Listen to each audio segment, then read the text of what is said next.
اور یعنی میرا خیال ہے کہ آج آپ 2 بجے کے بعد دیکھ لیں گے اصل میں کوئی عوام کا رد عمل لوگوں کے سامنے آئے گا اگر کوئی ایسی ایڈورس صورتحال ہوئی، ورنہ ظاہر ہے ابھی لانگ مارچ کی کال چیئرمین خود دیں۔ آخری سوال سر یہ ہے کہ جو بیک ڈور رابطے ہو رہے ہیں اس کے حوالے سے کتنے پر امید ہیں آپ کے لانگ مارچ کی نوبت نہیں آئے گی؟ دیکھیں میں تو پولیٹیکل ورکر ہوں، کسی بیک ڈور رابطے کے بارے میں نہیں جانتا، سڑک کے اوپر کام کرنے والے لوگ ہیں، ہم سمجھتے ہیں کہ قوم ہمارے ساتھ ہے اور کوئی چیز ہمارے سوچ اور فکر کے برعکس نہیں جائے گی انشاءاللہ العزیز۔ اچھا یہ بھی بتائیے گا سینیٹر صاحب کہ اسلام آباد کے ہر شاہراہ کو انہوں نے کنٹینر سے بلاک کر دیا ہے، اس وقت 2 بجے فیصلہ آنے سے قبل ایک طرف لانگ مارچ کا ان کو خوف ہے اور آج جو ہے وہ فیصلہ آنے کے قبل۔ آپ کا کیا خیال ہے جو خوف زدہ لوگ ہوتے ہیں وہ قلعہ بند ہو جاتے ہیں نا، تو جو قلعہ بند ہوتا ہے اپنی موت کو خود دعوت دیتا ہے، تو وہ اپنی سیاسی موت کو دعوت دے رہے ہیں، پوری دنیا نہیں دیکھ رہی، کیا اسلام آباد کو وہ دنیا کی نظروں سے چھپا لیں گے؟ یہ 28 کلومیٹر کے ریڈیس کے اندر جن کی حکومت ہے اس قدر بودے بزدل اور یعنی ایسے لوگ ہیں کہ جن کے اندر کوئی اخلاقی جرت بھی نہیں ہے۔ یعنی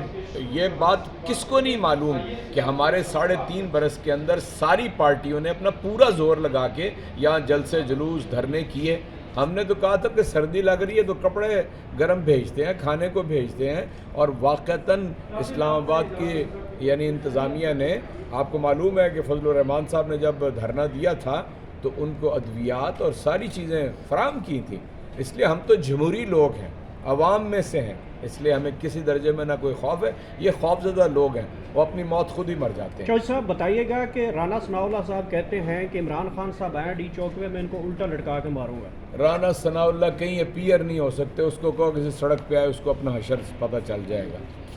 آپ لوگ مینٹلی پریپیئر ہیں؟ پی ٹی آئی والے آج فیصلہ کچھ بھی آ سکتا ہے، نائل کیا جا سکتا ہے، پہلے بھی آپ کو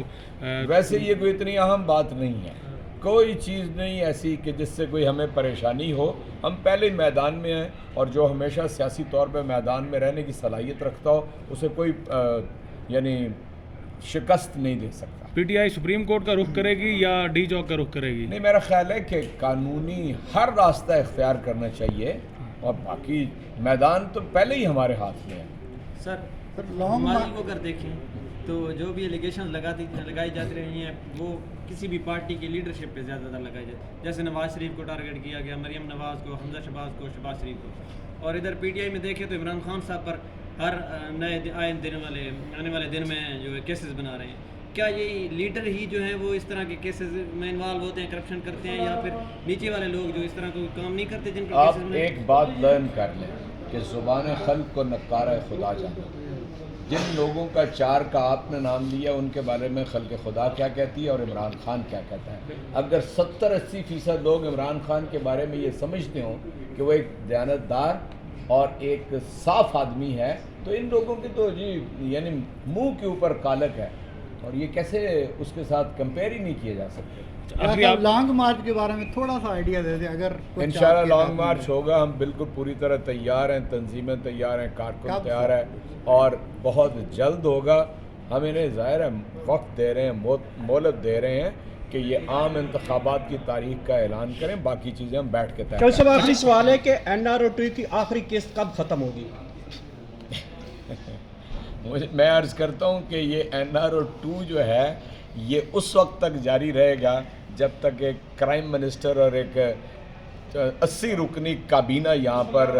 وہ تسلط اس کا قائم ہے، یہ جاری رہے گا، اور اسے جتنی جلد ختم ہو جائے یہ پاکستان کے مفاد میں۔ نواز شریف نے واپس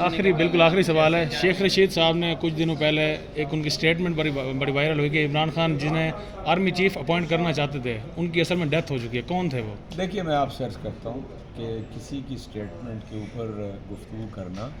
وہ میں نے وہ کلپ دیکھا ہے، اللہ ہی جانتا ہے جس دور کے اندر ہم گزر رہے ہیں وہاں پہ کسی نے کیا بات کہی ہے، جب اس کا چہرہ نہ نظر آ رہا ہو تو اس کے اوپر تبصرہ کرنا جائز نہیں۔ Thank you sir.